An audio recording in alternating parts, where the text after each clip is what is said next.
Inevitablemente uno tiene que pensar que la representante del arte conceptual y alternativo en la música es Eli Guerra. Y Mónica, qué chula. Estamos encantados de por fin poder contar tus historias engarzadas, agradeciendo enormemente tu confianza y que nos hayas recibido en tu casa, Eli, tu casa estudio. Muchas gracias. Muchas gracias. Al contrario, Mónica, bienvenidos, tu enorme crew, que aparte son enormes ya en tiempo, ¿verdad? Me alegra mucho que puedan visitarnos y que nos dejen estar entre ustedes porque son ya una familia, así que gracias. Ella es Eli Guerra, compositora, cantante, chef, artesana, diseñadora, productora musical y ahora empresaria. Una mujer regia con objetivos muy claros, por los que nunca ha dejado de luchar. A Eli la hemos visto y escuchado durante muchos años, pero poco se sabe de su vida personal y la lucha profesional con la que ha lidiado prácticamente toda su carrera. La guerra, como le dicen, siempre ha sido reservada con esos capítulos de su vida hasta el día de hoy. Yo soy Mónica Garza y estas son las reveladoras historias engarzadas de Eli Guerra. Bienvenidos.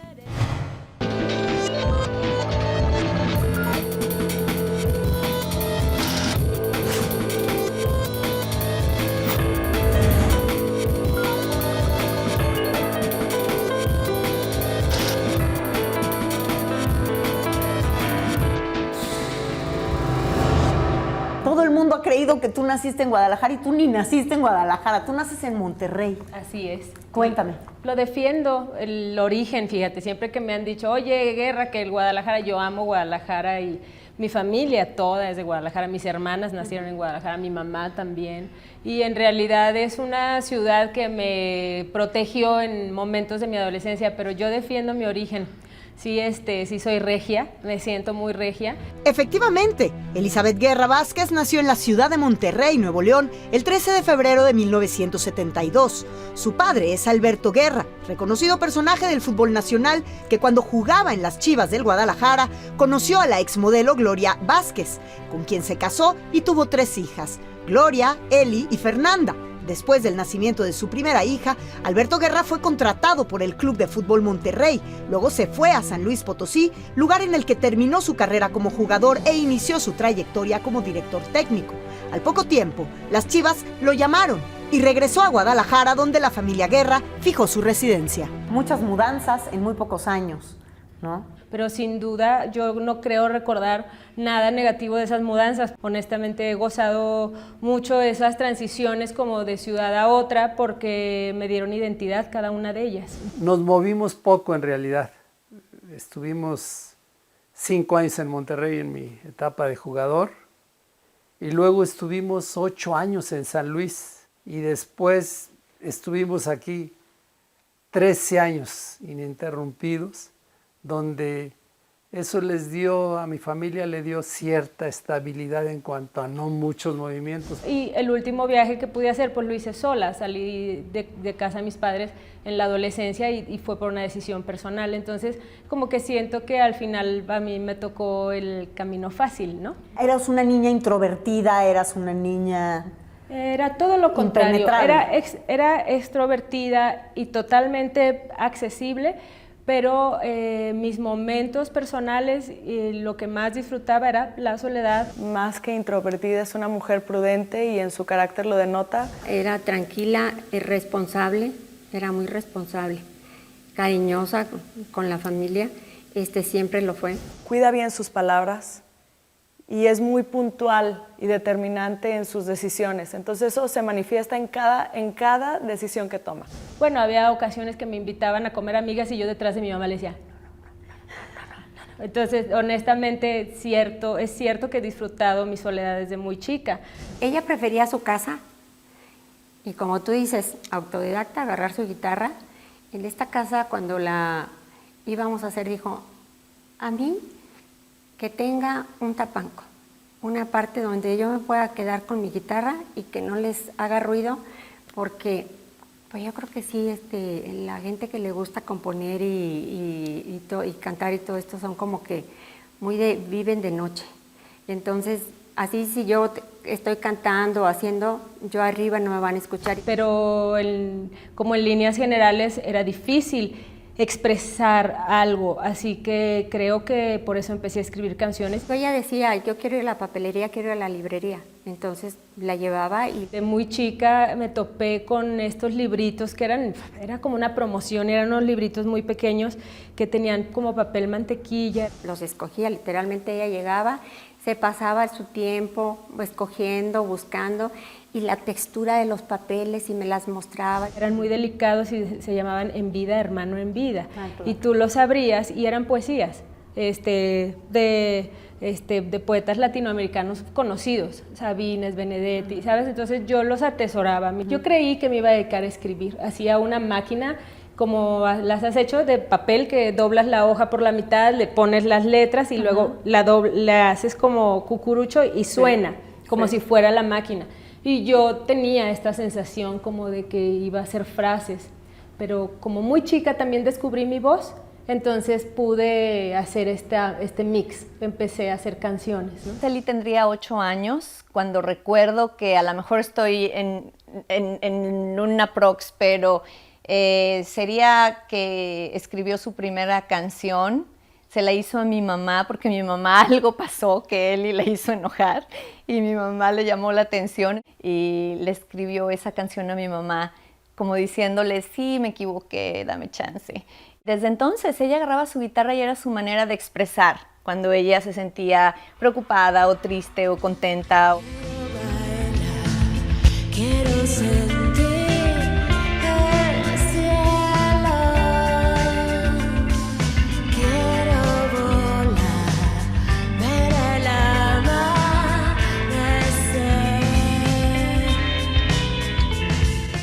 ¿Cómo descubres tu voz?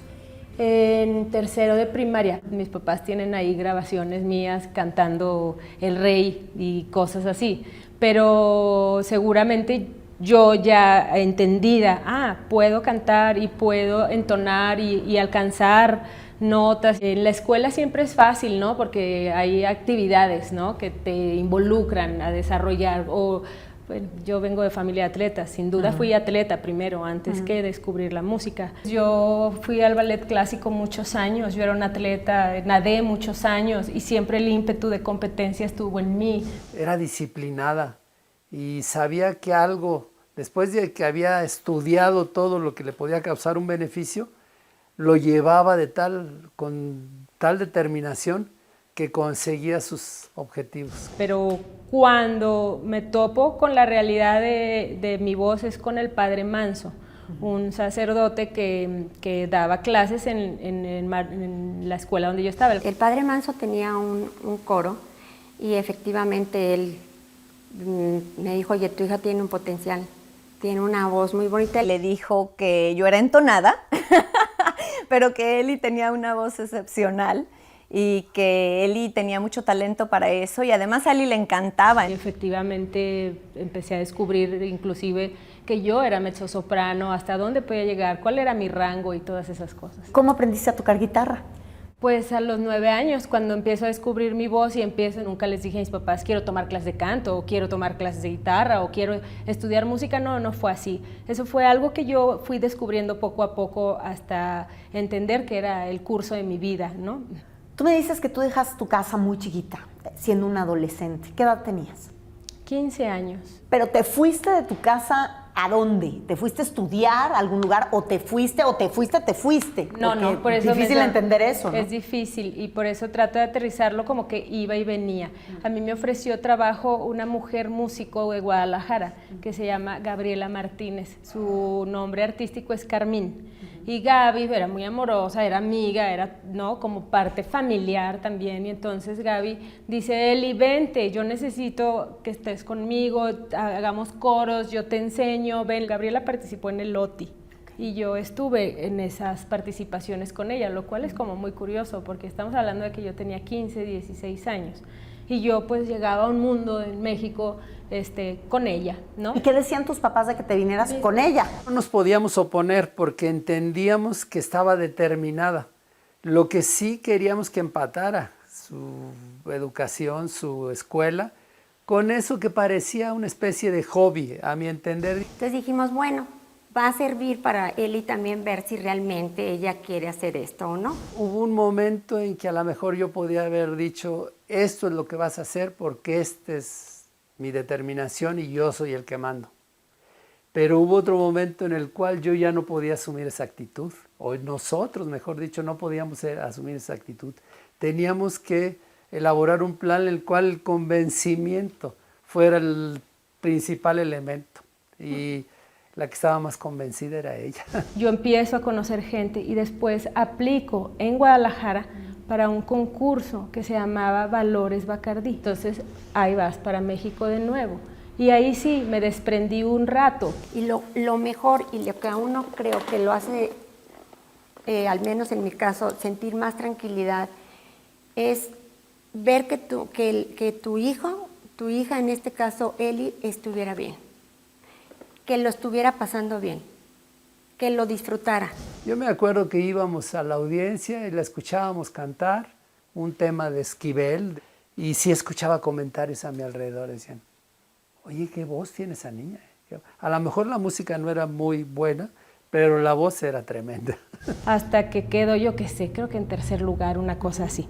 Yo agradezco mucho no haber ganado ninguna de esas cosas en las que yo pude entrar, porque sin duda era una búsqueda debido a que yo no tenía un entorno musical en mi familia.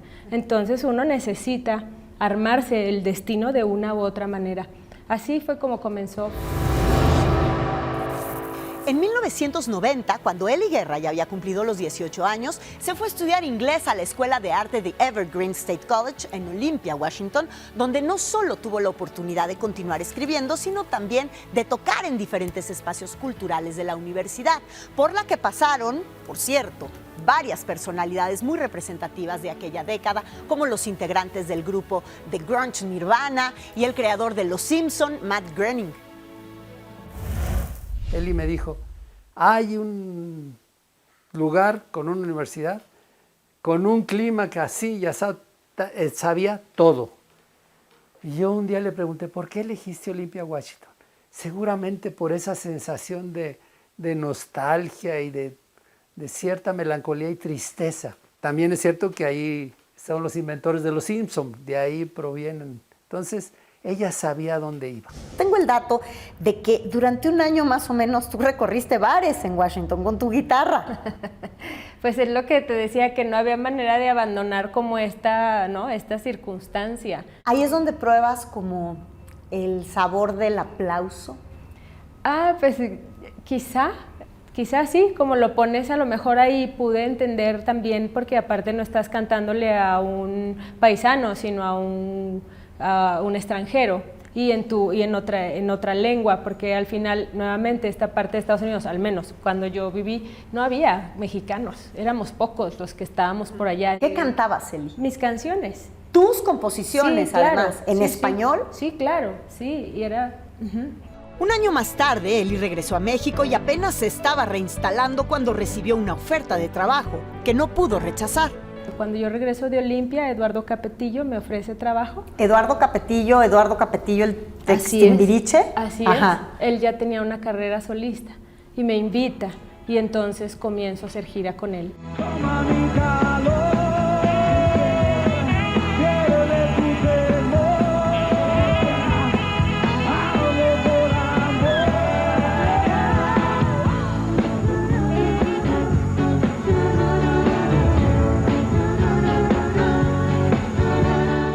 Y sigo mi búsqueda de...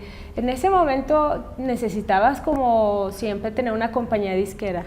No era posible arrancar una carrera como hoy, que a lo mejor haces, sabes, antes no ocurría así, antes necesitabas a fuerza el apoyo de una compañía disquera. Yo estaba en esa búsqueda que me abrió el estar cantando para Eduardo, porque al final los músicos que apoyaban a Eduardo eran músicos todos increíbles. Para mí era un primer paso y era un primer paso muy elegante para mí, quieras o no, porque estaba rodeada de amigos que me cuidaban, pero al mismo tiempo yo podía aprender de un business y pude así también saludar a gente de compañías disqueras. Yo siento que Eduardo creía en mí desde un principio y que le habló bien a Jesús López, quien era el presidente de la disquera. Y entonces me dieron la oportunidad de conversar y de tener ese horrible momento que es ir a una disquera y que todo el mundo te escucha y tú con tu guitarra. Y lo que pasó es que la disquera se enamoró del estilo y la imagen de Eli Guerra y decidió firmarle un contrato. Así que en 1992 la cantante se fue a Madrid a grabar su primer disco titulado Eli Guerra, bajo el sello de BMG Ariola. Se acabó creando un disco que a mí me gusta mucho, probablemente no sea lo más representativo de Eli, pero es el primer disco pues, que hizo, ¿no?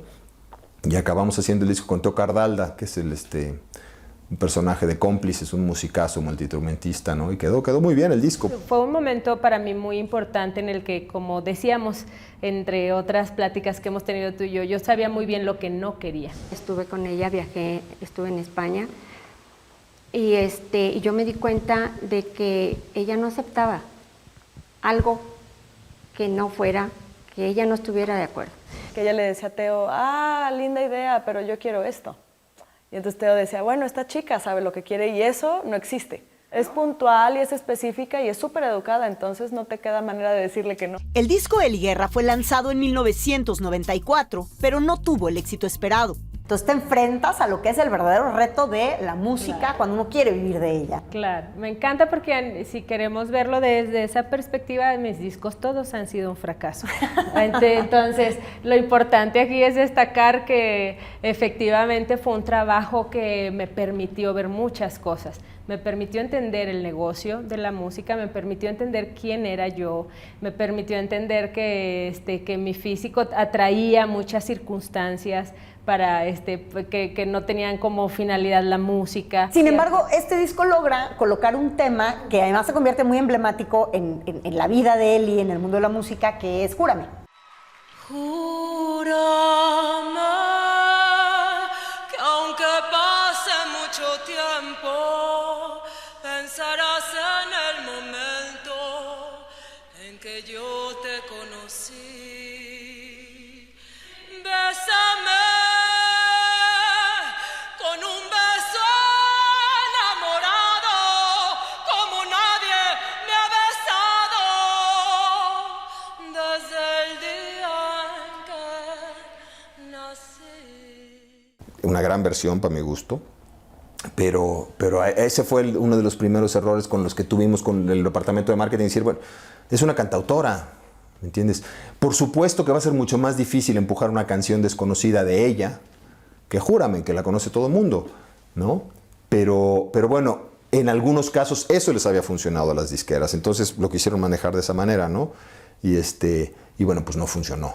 Hoy en día creo que es una canción que no puedo dejar de cantar en mis conciertos, me la exigen, parece mía. Y bueno, es sin duda una elección sincera. Fue una elección muy comprometida de mi parte. A tan solo un año de lanzamiento de su primera producción, Eli pidió su carta de retiro a BMG Ariola, simplemente porque fue desde el inicio la niña rebelde de la disquera. Como compañía no estábamos pudiendo no sabíamos cómo manejar a Eli, ¿me entiendes? En el sentido de que se salía del huacal, pues, ¿no? Entonces, yo decidí dar la carta de retiro porque ya sabes que aquí no vas a poder crecer haciendo lo que tú quieres hacer, ¿me entiendes? Y no te podemos manejar como una baladista, ¿me entiendes? Ni como una grupera, ni como una ranchera, porque no eres eso, eres una cantautora, ¿no?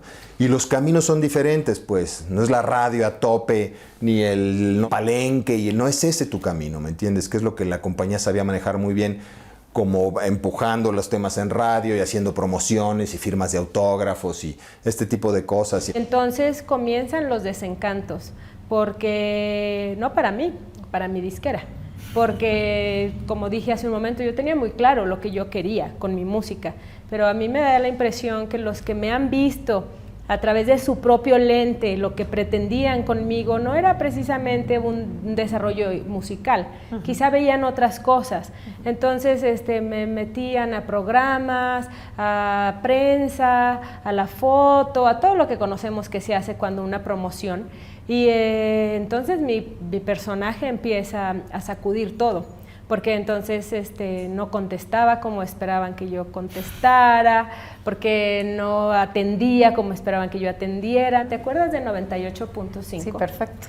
Y ¿te acuerdas de Rulo y toda esa banda? Sí, claro. Ricardo Zamora. Sí, ¿no? claro. El Mañanero se llamaba. Sí. Me acuerdo, Eli, ¿vas a ir al Mañanero? El de las citas a las 5 de la mañana. Sí, yo iba. Pues yo me levanté a las 5 de la mañana, me bañé, me hice una cola de caballo, llegué. Y me acuerdo que los pobres estos, que ahora son grandes amigos míos, no hallaban cómo azotarme, ¿no? No sabían poco, tenían toda la intención de hacerme caer, ¿no? E iniciamos esta conversación con Eli, no fue dulce, te podría decir que sí fue un tanto exigente, injusto para ella. Estás guapa, seguro no tocas, era una conversación inútil, le digo yo. Yo escuchaba, iba con la disquera, iba con la persona de la disquera. Y me dice, creo que fue Ricardo, me dice Zamora, bueno, los rockeros ni se bañan, tú vienes bañada. Y, o sea, ¿qué onda? Tú de rockera nada. Hasta que me colmaron y les dije de todo al aire, los puse en paz y me salí. Agradezco que no haya dicho algo peor en ese momento, pero lo interesante es que sí se salió de la cabina. Y el de la disquera no te puedo explicar cómo estaba. No nada más preocupado, sino que a fuerza quería regresarme a la cabina. Le dije, vete tú, ¿de qué estás hablando? O sea, no entendían que habían firmado a una chica con personalidad, no a un, ¿sabes? Sí, una no ficha. Exacto. Pero que la convencieron de que regresara, de que la entrevista no estaba terminada. Y yo creo que ahora, si ese momento volviera a ocurrir, evidentemente Eli no se saldría de la cabina, se quedaría hasta que se acabara el programa o hasta que convenciera a la persona con la que está teniendo este debate de que vale la pena escuchar lo que está haciendo ella. Yo creo que Eli en ese primer momento entendió que su carrera no iba a ser fácil y estaba dispuesta a defenderla, que no iba a ser lo que le dijera ni la discográfica, ni el productor, ni el novio, ni los críticos, ni los locutores, ni las estaciones de radio. Iba a ser lo que ella quisiera y lo que ella sentía. Al final de toda esta aguerrida o apasionada entrevista en radio, nos dijo, vengan a verme. Sí sé tocar, vengan a un concierto, toco tal día en la noche, vengan a verme. Y después de verme, pueden criticarme todo lo que quieran. Y fuimos. Recuerdo mucho una anécdota que era un festival de una radio muy importante y le invitaban a la Plaza de Toros México. Entonces le dijeron, oye, pues sí, vas y mira, tu banda y mueven la boquita y cantan y 3 canciones. Y él dijo, yo no puedo ir, o sea, si voy a tu cabina, pues está bien, pero tengo una plaza de toros con 40,000 personas, no puedo llegar a hacerla así, ¿no? Es que técnicamente no te podemos ayudar porque necesitamos la prueba de sonido, no te podemos ayudar. Pues subo con mi guitarra y había, no recuerdo qué bandas, pero eran de pop, de rock, el Tri, muchísimas bandas, casi todas haciendo playback. Y él se subió con su guitarra acústica y se aventó sus canciones, hacía a pelo, ¿no? Y fue increíble, la verdad es que, pobre, yo no sé cómo lo hace. Y bueno, para mí es admirable porque lo que ha hecho Eli, pues se lo ha ganado en buena forma por ella, ¿no? Por su aferradez en hacer, en trabajar, en tocar, en mostrar lo que ella es, pues. Yo creo que ese fue el verdadero trabajo de mi primer disco. Me abrió esa puerta para entonces identificarme más. Ok, Eli es esto o no es esto. Y es por eso yo creo que también Diego Herrera me dio mi carta de retiro con ese primer disco. Pues yo busqué la forma de liberarla, ¿no? Y lo logramos, pues. Tuve que cambiar de disquera o al menos volver a buscar la oportunidad de una disquera, inclusive de un nuevo manager. Justo cuando estaba trabajando en el proceso creativo de su segunda producción discográfica, Eli Guerra inició una de las etapas más importantes en su vida personal, su relación sentimental con Tito Fuentes, integrante de la banda Molotov. Tito es un tipazo, es muy simpático, muy divertido, siempre está guaseando y tiene buen humor y todo. Siempre andaba con él, ¿no? Siempre andaba con él, para arriba y para abajo, ¿no? Y pues era una pareja feliz, que se la pasaba bien, que se divertía, que compartían una cantidad de cosas, supongo, a partir de que son los dos músicos. 2 adultos llegan aquí, a esta su casa, y nos dicen, queremos vivir juntos. Y mi mujer y yo nos miramos, y me acuerdo que les dije, no nos están pidiendo permiso, ¿verdad? Nos están avisando, ¿ok? Pero yo creo que a mi hija, esto es como una interpretación mía, venían por nuestra bendición. Y de alguna manera les dimos permiso, pero no les dimos nuestra bendición.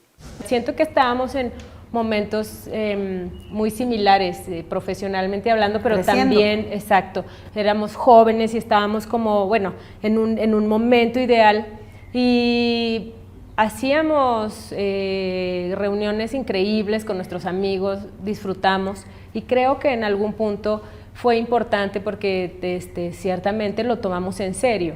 Las familias también, no solamente Tito y yo. Entonces, sí fue una relación seria. Sin duda, él tenía mucha influencia en muchos aspectos, porque él me enseñó a ser como más dedicada en lo musical. Yo aprendí mucho de Tito a entender que yo tenía que hacer, por ejemplo, un estudio de grabación, que yo debía tener un buen equipo, un backline para el sonido que yo quería desarrollar musicalmente. No bastaba con comprar mis guitarras, sino también tenía que entender que había que comprar los instrumentos de toda la banda. Entre 1996 y 1997, Ely Guerra se dedicó a grabar su segundo material discográfico en Londres, Inglaterra. La cantante volvió a México satisfecha y lista para lanzar al mercado Pa' Morirse de Amor, del cual se desprendieron los sencillos Ángel de Fuego y Peligro. Ángel que del fuego naces, déjame acercarme a ti. Dos rojas lenguas de fuego ya no pueden resistir. O sea, yo estaba escribiendo este disco, por decirlo así, soltera, y después encuentro a Tito y puedo entonces meter algunas canciones que escribí para él, o para la relación, o para el momento de amor. ¿Cómo cuáles? Peligro, que Peligro es como un clásico entre los fans, ¿no? Eres así de un beso, imagino más que eso.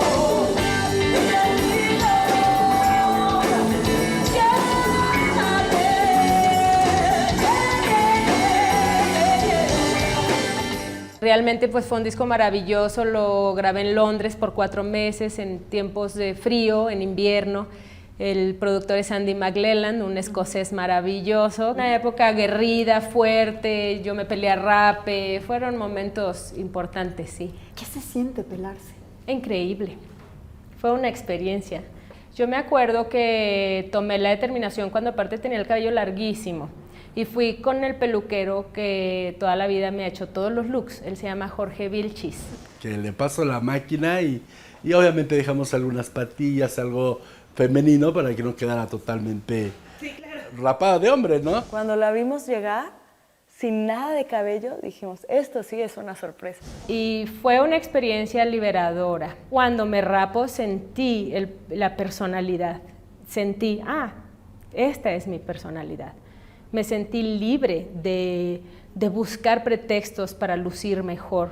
Yo ya lucía bien, no pasaba nada. La propia Guerra parecería en muchas opiniones que busca la manera de quitar la atención de su belleza y de sus atributos, ¿no? Cambia constantemente y no a todos les convence, digamos. A los fans le encanta, pero a mucha gente de la industria era como de, ¿pero por qué se hizo esto? Fue una circunstancia que me liberó y que me permitió el cometido. Logré hablar ante la prensa de cosas interesantes. Ely es camaleónica. Necesitas como esos cambios radicales. Y hoy soy rubia platinada y mañana soy china afro y pasado, ¿no? Pelo chiquitito y luego ya más largo. Sabes que desde chica hacía eso. Es una necesidad. Me hace muy bien verme en cambios. Y los tomo a destiempo porque las disqueras me lo regañaban mucho. ¿Cómo? Oli, ¿cómo? Ahora vienes pelona, ¿no? Sí, acabamos de hacer las fotos y tú te cortas el pelo. Claro, los comprendo. Y cada vez es más contundente, es más mujer, es más guapa. Yo opino que está padre que juegue con esa parte de su persona, donde difícilmente otra actriz, otra cantante se atreve. ¿Cada cuánto te cambias de look? ¿Cada cuánto cambia tu imagen? No lo sé, pero es cada que lo necesito. ¿Y cada cuánto más o menos lo necesitas? Dices, normalmente me sucede cada año, cada 2, cada 6 meses. No, es muy variable. Yo creo que ha sido muy variable porque he atravesado por diferentes etapas, pero es cierto que estoy haciéndome la promesa de que este sea el último step, según yo. Hemos sido como muy acertados en todos sus looks, porque obviamente ella es una niña muy hermosa, entonces lo que le hagas se va a ver muy bien, ¿no? Cada disco trae un look distinto, ¿no? Que de alguna manera refleja esta complicidad que tenemos como seres humanos, ¿no? Ella lo está, complejidad, perdón, lo que quiero decir. Entonces ella lo refleja a través de un look, ¿no? Una manera performativa, obviamente, y pues a mí se me hace bastante divertido y bastante como ella. En 1997, Ely Guerra formó parte de una gira femenina llamada The Diva Voz, al lado de sus colegas Julieta Venegas y el grupo Aurora y la Academia, lo que le valió ser en 1998, junto a Venegas, la portada de la renombrada revista norteamericana Time Magazine, donde fueron consideradas músicos mexicanos de vanguardia. Ely, Aurora y yo siento que nos veíamos siempre como que estamos como en un mismo momento, o sea, un momento parecido de un primer disco, tocando donde se pueda y todo, entonces estuvo bueno poder hacerlo y poder empezar a tocar juntas también, ¿no? Nos estamos juntando por el gozo de la música y, por ejemplo, no por una convergencia estilística, o sea, no porque estemos haciendo la misma música, ¿no? Como se ha dado otras veces, sino que nos estamos juntando para festejar, porque estábamos en los mismos procesos, nos conocimos, teníamos como muchas experiencias comunes y decidimos tocar juntas a ver qué pasaba, ¿no? Independientemente de que sí son tres propuestas muy distintas. Mucha gente dice, bueno, ¿y por qué mujeres? Y yo, bueno, ¿y por qué no? ¿Sí? Era un momento muy novedoso porque el rock estaba un poco opaco en ese momento, el mercado era rarísimo, de hecho no había tantas propuestas femeninas, entonces era súper intenso la experiencia. Háblame de la competencia, porque ahorita que tocamos el tema de Diva Voz, Julieta Venegas, Aurora y la Academia, me parece difícil pensar, honestamente, que no haya llegado a haber una competencia entre ustedes, a lo mejor hasta inconsciente. Claro. No sé si competencia, pero tensión. A lo mejor no agregaría a lo que tú estás mencionando como una circunstancia de estrés, no de competir. Siento yo que al final era un poco obvio que Julieta tuviera la delantera. Julieta venía de Tijuana, no. Entonces ella tenía un estandarte. Ella ya venía también de alguna manera de haber estado en escenarios de rock, que sin duda la podían escuchar entonces sola porque ya la conocían con una banda. Ella nos abrió camino en este sentido, ¿no? Porque somos como propuestas muy personales, que cada una, yo siento que cada una somos coherentes, ¿no? O sea, coherentes con lo que, con lo que escribimos y como somos. O sea, finalmente son como propuestas donde componemos, donde participamos, las tres creativamente. Pero sin duda creo que ellas tenían un camino más avanzado que yo. Entonces, en ese low profile que siempre he preferido, como que yo en algún momento sentía estrés, porque sí podía entender que algo nos incomodaba a veces, porque la mujer en sí somos inseguras, y entonces mirar el espacio de otra mujer exitosa siempre te va a brindar inseguridad, y yo creo que eso es lo que a lo mejor nos podía pasar. ¿Son amigas? No realmente, Julieta y yo somos conocidas, hemos hecho conciertos juntos, giras juntas, pero soy más amiga de su hermana gemela idéntica, Ivonne. Que además es fotógrafa tuya, ha sido fotógrafa tuya. Bueno, ella ha sido una parte muy importante, fotografió todo Lotto Fire en un momento muy delicado de mi carrera. Me hablaron de EMI Music para hacer fotos para la portada de Ely Guerra, o sea, yo no la conocía en ese entonces, y pues bueno, estaba en Nueva York, yo vivía en Nueva York, entonces coincidimos, nos vimos y pues nos hicimos amigas, empezamos a fotografiar a sus amigos, a su familia, ¿no? Nos venimos a México y juntas hicimos como mini proyecto sobre Ely y su mundo, y pues así esas fueron las fotos que se usaron para el disco. Vete cuando puedas porque te quiero matar.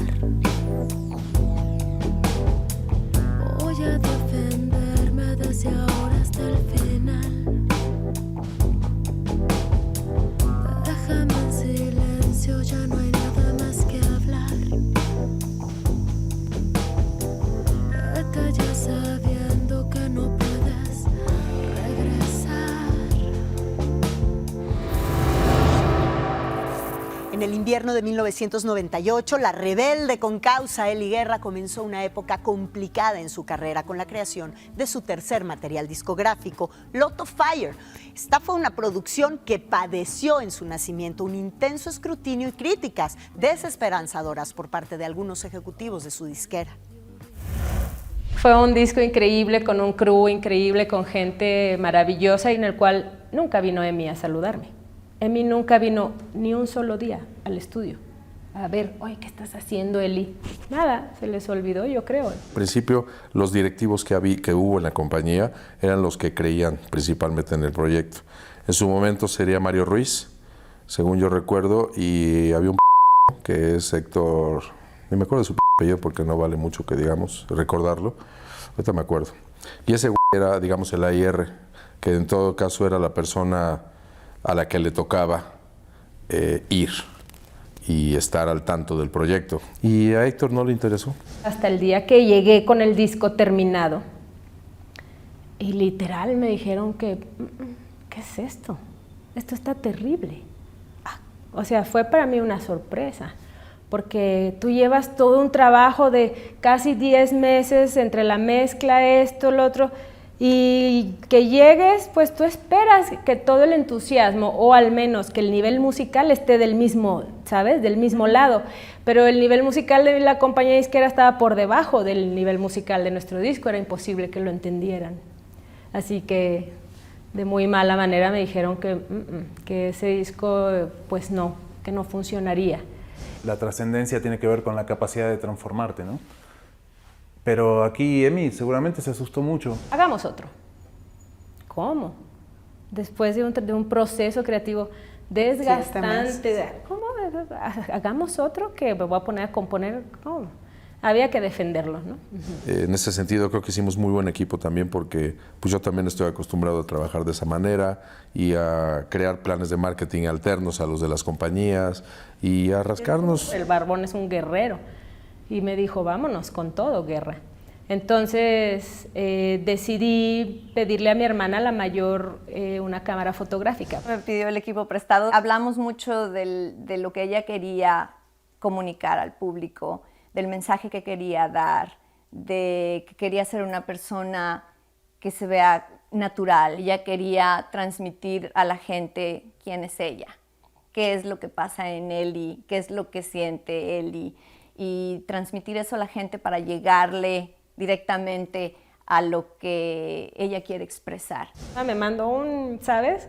Un paquetón así con los flashes, con las cámaras, con esto, y me autofotografié. Fue la búsqueda como de explicarle a un disquero y decirle a su empresa, yo lo hice bien. Lo que yo quería era sensibilizarlo, ponerlo a mi nivel. Entonces me empecé a tomar fotos en momentos íntimos, en ropa interior, saliendo del baño, con mi gato Camilo, con mi gata Lorenza, con Tito, con mi mamá, con mi papá, el piso de mi cocina, que era hermoso, un piso rosa con color chocolate. Les hice un libro que les explicaba cada parte de mi vida y por qué era así. Le puse el nombre Lot of Fire, porque era la flor del loto, que aún siendo la más bella vive en el fango, así me sentía, me querían, pero estaban en guerra con mi postura creativa. Y le puse fuego, porque yo esperaba la transformación de todo esto. Dijeron, ok, vamos a hacer, creo que dijeron 5,000 copias, te damos $3,000 para que continúes tu camino, Ely, y ahí nos avisas cómo te fue. Nos agarramos de todo lo que pudimos como para poder generar gira, generar tocadas y pues de esa manera ir adelante y convencerlos. No nos dan dinero, bueno, nosotros tenemos completo control creativo de lo que queremos hacer y así fue. Entonces creo que eso envalentonó a Ely a decir, no viene nadie de la disquera o no me quieren ayudar más, perfecto. Ahí se ven. Gustavo Garzón, Gus, es un gran amigo que siempre me persiguió él y quiero hacer un video contigo, quiero hacer un video contigo. Entonces un día le dije, sí, pero no hay lana, Gus. O sea, Gustavo hacía los videos de Ricky Martin en ese entonces, de Shakira. Y él me decía, no importa, Guerra, ¿qué quieres hacer? Ah, ok, me acuerdo que fue Tengo Frío con lo que empezamos. Y yo tenía ganas de hablar de este momento vulnerable. Tenía ganas de expresar que yo me sentía herida, pero que no sabía para dónde jalar. Y entonces hicimos un video en agua. Tuve que pedir muchos favores, ¿no? Incluso pedimos una cámara acuática y decidimos encontrar para la idea que era que Eli iba a estar flotando y como siendo arrastrada por una especie de río, arroyo. Es que tengo frío a mediodía.